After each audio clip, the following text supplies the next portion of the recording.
A'udzubillahi samii'al-'alim minasyaitonir rajim. Bismillahirrahmanirrahim. Assalamualaikum warahmatullahi wabarakatuh. Qala rabbi shrah li sadri wa yassir li amri wahlul 'uqdatam min lisani yafqahu qawli. 'Allamal insana ma lam ya'lam. Amin. Hari ini insya-Allah kita akan bincangkan tentang uh, satu pembelajaran online yang berpusatkan bahan. Baiklah, sebelum tu uh, kita dah biasa dengar tentang apa yang dikatakan IR 4.0 dalam pendidikan dan sebagainya. Jadi apa yang dikatakan dalam IR itu ada qaul ataupun ada pandangan yang mengatakan bahawa bila mana satu hari nanti kita guru ini sebenarnya peranan akan diambil alih oleh teknologi. Inilah yang kita rasakan, perkara yang kita dah biasa buat dulu. Kita rasa bila kita sebagai seorang guru, kita berada dalam kelas, keberadaan kita itu yang menyebabkan murid itu belajar. Tetapi zaman sudah berubah, yang perlu kita terima hakikat bahawa sebenarnya walaupun kita tak berada dalam kelas, pelajar juga boleh belajar. Terujuk balik apa sebenarnya teori pembelajaran, model pembelajaran yang mana dia boleh dapat ilmu tu yang dia boleh digunakan. Jadi sebenarnya antaranya adalah bila mana pelajar itu dia engage kepada sesuatu, kita ni sebagai dia punya facilitator.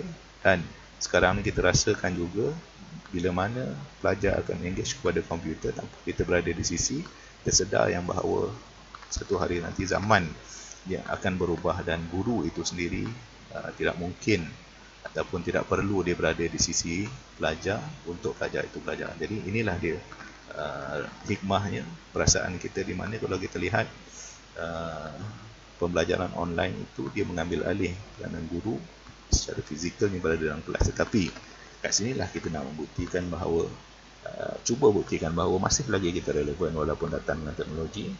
Kita siapkan, kita bekalkan segala bahan keperluan untuk dia.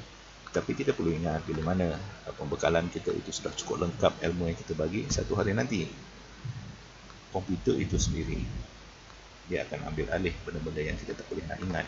Contohnya kalau kita mengajar sejarah, ada banyak benda yang kita tak boleh ingat, tetapi komputer dia boleh tolong ingatkan di situ. Di situlah sebenarnya komputer itu menjadi alat ataupun sumber rujukan utama pelajar. Tetapi kita kena kekalkan kita punya kerelevanan bila mana penyusunan bahan, contohnya komunikasi yang kita katakan 6C itu masih berada dalam diri kita untuk kita kan relevan untuk hidup pada abad ke-21 nanti. Baiklah, seterusnya kita lihat, kita akan tumpukan kepada pembelajaran pusat bahan. Yang ini boleh kita katakan satu pendekatan yang agak asas dalam melaksanakan pembelajaran secara online ini. Sebab bila mana kita lihat pelajar kita, dia akan belajar kebanyakan ini berpusatkan kepada bahan. Dan bila mana kita katakan pelajar yang pusatkan kepada bahan ini, boleh kita katakanlah masalah banyak yang kita boleh selesaikan, bukan masalah yang bentuk yang besar. Contohnya masalah dia tak boleh akses kepada bahan itu pada masa yang sama.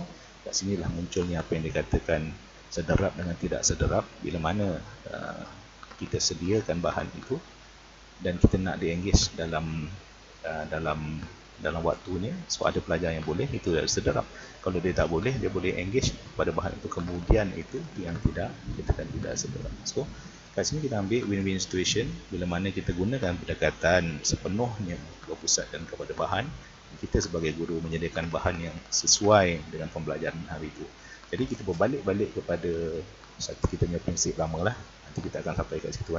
Sebelum tu kita tengok sebenarnya bila pilih online learning, kita buat satu pendekatan berpusatkan bahan, dia yang secara basicnya dia akan meminimumkan penggunaan data pelajar. Maksud data pelajar ni adalah data akses kepada internet. Kenapa? Kalau saya lebih suka merujuk kepada penggunaan pangkalan data. Kita sebut pangkalan data, kita sebut pangkalan ataupun platform pembelajaran. Kalau platform pembelajaran bagi saya lah, platform pembelajaran hanya yang boleh diterima sebagai platform, kita katakan sebagai platform yang besar tu. Contohnya macam Google Classroom, OEL, MyVLA, itu adalah platform. Dan kaedah yang kita laksanakan tu contohnya seperti Zoom dan sebagainya, itu adalah kaedah penyampaian. Baiklah, untuk kita gunakan kita katakan platform pembelajaran itu, kalau kita ambil yang basic lah, untuk win-win situation dengan pelajar kita, untuk menjimatkan mereka, memudahkan mereka, ataupun untuk dia kita sekaligus pukul sederap dengan tidak sederap itu, kita gunakan benda yang basic. Kita hantar saja dokumen. Contoh dokumen tu kalau bagusnya kita letak dalam PDF, satu dokumen lengkap untuk dicapai objektif pembelajaran pada hari itu, apa yang perlu dirujuk dalam bentuk dokumen, ataupun apa yang perlu dirujuk dalam bentuk YouTube, sama ada kita sediakan sendiri, kita upload dalam YouTube, ataupun kita dapat banyak video-video pembelajaran tentang YouTube. Kenapa saya pilih YouTube di sini? Sebabnya YouTube ini kita sedar tidak sedar, banyak daripada pelajar-pelajar kita dan golongan muda ni, dia banyak dia ada data yang free untuk dia download YouTube. YouTube dia free, dan YouTube dia akan tengok streaming online. Antaranya lah kita katakan kebanyakannya ada data yang digunakan. dia kalau download, kalau contohnya kita letak video tu secara online, dia tak masuk dalam YouTube, dia akan data dia akan berjalan tak masuk dalam package. Tetapi YouTube kebanyakannya, boleh saya katakanlah pelajar ni boleh streaming secara online. YouTube ada yang kebanyakannya lah secara percuma, tengok pada package data, sebenarnya package orang muda-muda zaman sekarang. Jadi seterusnya online chatting. Online chatting ni dia lebih kepada chat yang dah disediakan dalam kita punya pengkalan ataupun platform pembelajaran.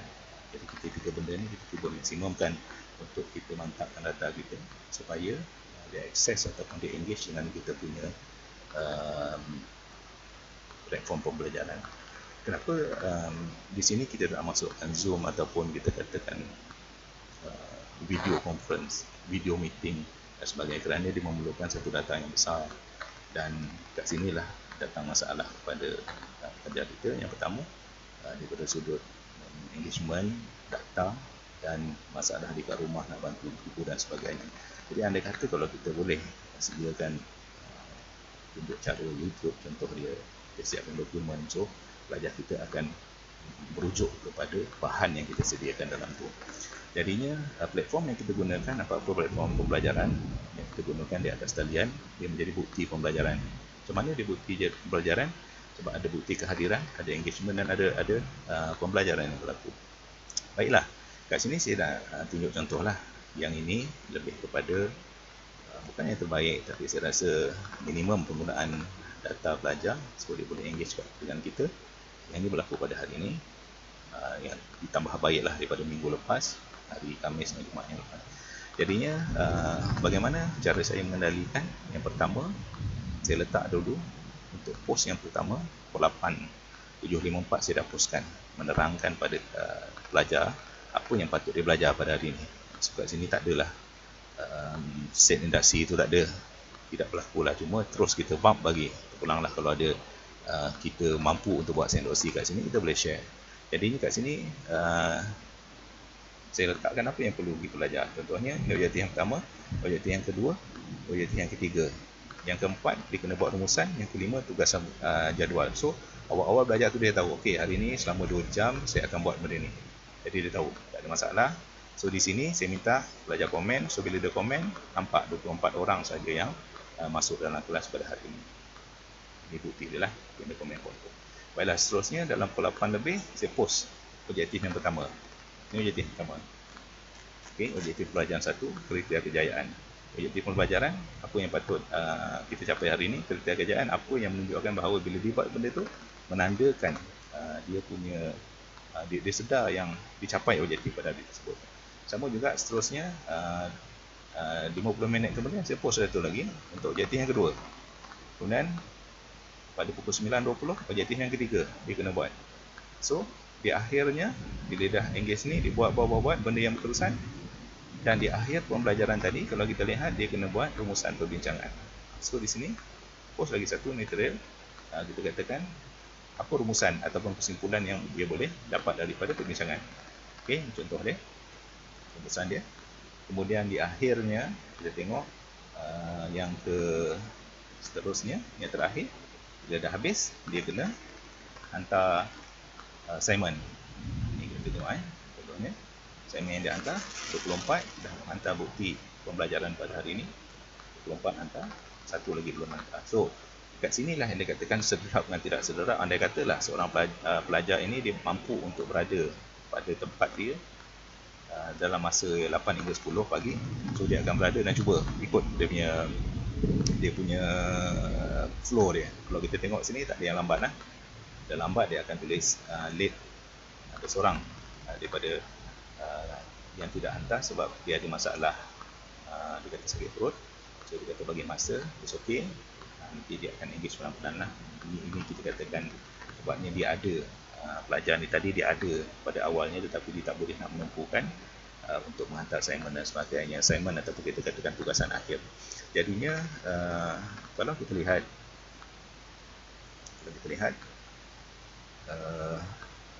di akhir sekali kita buat kesimpulan penutup di sini. Jadi cantik dia punya perjalanan dia. Awalnya kita dah buat ini lah, kita katakan sentensi dia. Tapi dia secara direct lah. Dia tahu hari ini belajar ni. Dan kelima, apa yang dia perlu buat dalam 2 jam itu, apa yang perlu dia selesaikan. Okey, itu untuk sederhana. Bagi yang tidak sederhana, contohnya macam pelajar tu tadi, dia boleh masuk dan dia akan berbuat, dia akan belajar sebab bahan tu dah ada dalam ni. Dia akan belajar, dia akan selesaikan apa sepatutnya objektif untuk pembelajaran ini pada bila-bila masa yang dia free akan datang, insyaAllah. Jadinya kita lihat untuk menghasilkan benda ni, kita kena mantapkan kita punya bahan online kita.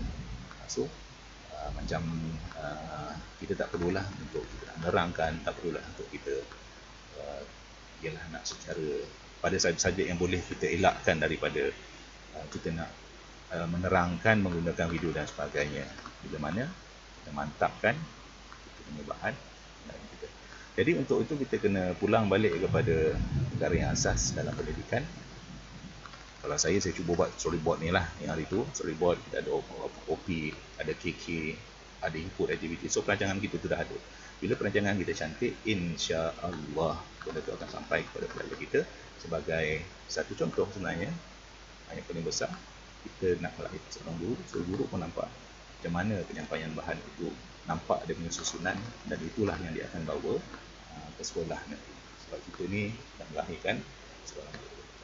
Jadinya saya rasa cukup itu saja perkongsian pada kali ini. InsyaAllah hashtagnya jangan kecam saya, ini sekadar satu perkongsian. Tak baik ikut, tak baik tinggalkan aja. Itu saja perlu kau lihat. Assalamualaikum warahmatullahi wabarakatuh.